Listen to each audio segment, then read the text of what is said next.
Hold it together. Let's do a movie review. So I saw this movie, The Bronze, 2015 movie.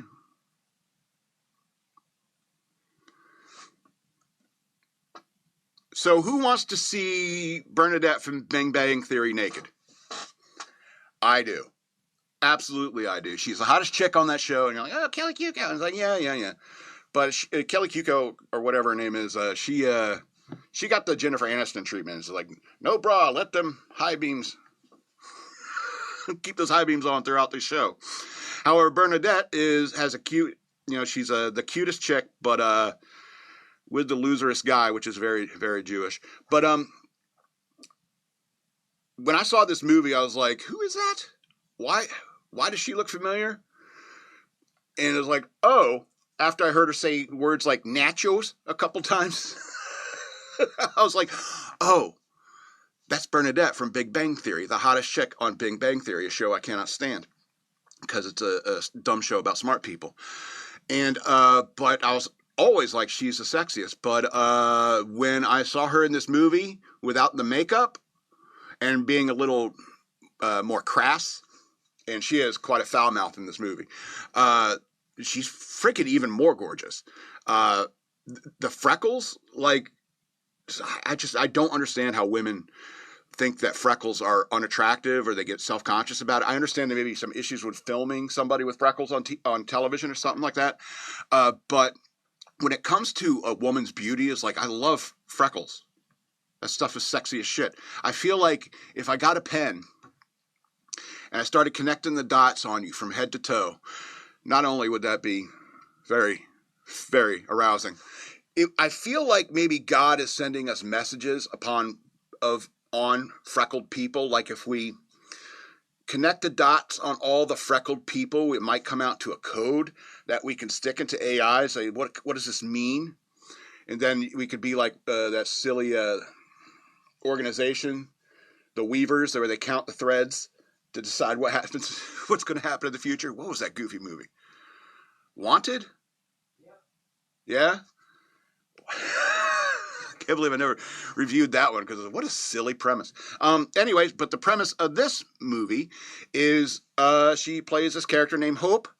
Her name is Hope, Melissa Rauch, and she won a bronze medal in 2006. It's listed as a comedy, but it's more of a romantic comedy, and the romance is mainly between her and Ben, this guy here, but he's twitchy. She calls him Twitchy because he's twitchy, and that's a kind of funny. You shouldn't be making fun of somebody with a deformity. That's not a deformity. You winking at me right now? Are we flirting? And I'm quoting the movie already. All right, she lives with her dad. She won a bronze medal in 2004 for gymnastics, and she's been resting on her laurels ever since. All right, she's and it's like kind of a romantic comedy between her and Twitchy, and it's cute. I think they're a little truth or truth thing. They started out as truth or dare, they ended up as truth or truth. I think that was pretty cute when it comes to like how people can connect. I thought that was pretty well done. Foul-mouthed bronze medalist resting on her laurels. She is mostly a terrible person, and that's a lot of like the first act is showing you. It's like she's an absolutely terrible person, and but there's a few little bright spots where you're like, okay, maybe she's not completely 100%. Nobody's 100% dick, because there's a guy in the mall whose wheelchair's acting up. He's like apparently a homeless guy. His electric wheelchair's going in circles. You can't get the chair's broken again, eh? Because she talks like that. I think she's from New Jersey. I don't know why she sounds so Canadian. But and she hands him money and is like, get that fixed. Okay.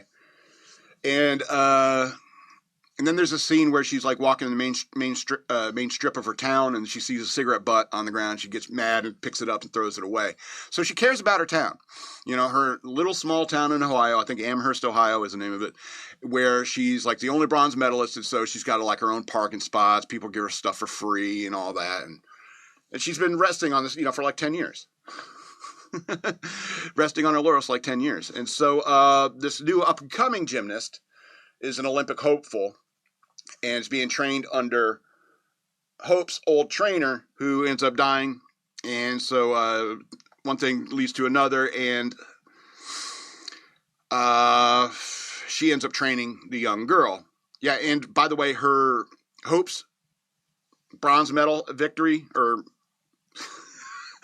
her story about winning the bronze medal is very similar to Carrie Strug in 1996. They put through a little bit of that in there. So Hope gets involved in training the young Olympic hopeful, but she's a terrible person. And she tries to sabotage the girl. And so there's like scenes of her and this young girl just stuffing their face, which must have been fun. All right, girls, this week we're doing nothing but shots of you guys eating crappy fast food. But eventually, Hope rediscovers her love of the sport and competition. And you find it with this other guy that she like has a past with, and he's like the team coordinator for the Olympic team. And so it rekindles her love of the sport and for competition.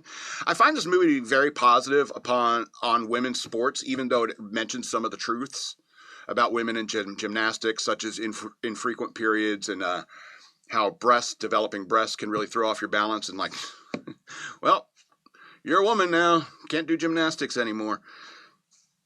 But you got two very, very wonderful knockers. Speaking of which, you do get to see Melissa Rauch naked. There's one sex scene. The lighting is perfect. It's in that scene. It was really well done because it's just enough lighting to show enough. You know what I mean?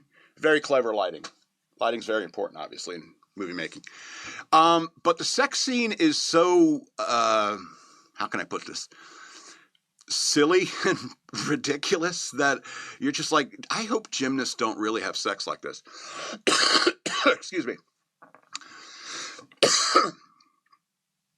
Didn't come with a prize. Yeah, so we're like gymnasts, like flipping each other over, spinning each other. Bending and weird contortions and stuff like that. Man, I hope that's not how gymnasts really have sex. Anyway, like I said, there's one sex scene. You get to see a little bit of a Melissa Rauch. Fantastically well put together woman. 9.6, I would say. Anyway, so without giving too much away, Hope has an actual character arc in this film, which I love. All good stories and literature should have that, obviously. She becomes a bit of a better person over the course of the movie. That's how you do a story. That's what you do with the protagonist. They grow as a person. She's still a potty mouth, though, but she's a bit of a better person. The Bronze, 2015 movie, 10 of 13 stars. The characters are fantastic. Really, they're really well done characters. But the movie is slow at parts. The jokes are sparse at times, and a lot of it is kind of more on the romantic side than comedy. Also, like a competitive, like sports kind of movie angle. There's a lot of stuff going on. There's a sports thing. There's the relationship. There's the development of the character. Anyway, but when the jokes do come, they're hilarious. Like when that sex scene starts, you're like, oh, okay, I know what's going to happen. What in the world are they doing? It'll blindside you. Really, oh, shit, I ruined it. You're not going to be blindsided by it. Sorry about that. I try to keep out spoilers. I don't want to ruin the movie for you, but I guess maybe I do unintentionally sometimes. Really sorry about that. 10 of 13 stars, worth a watch. The madman loves you all, from the big to the small.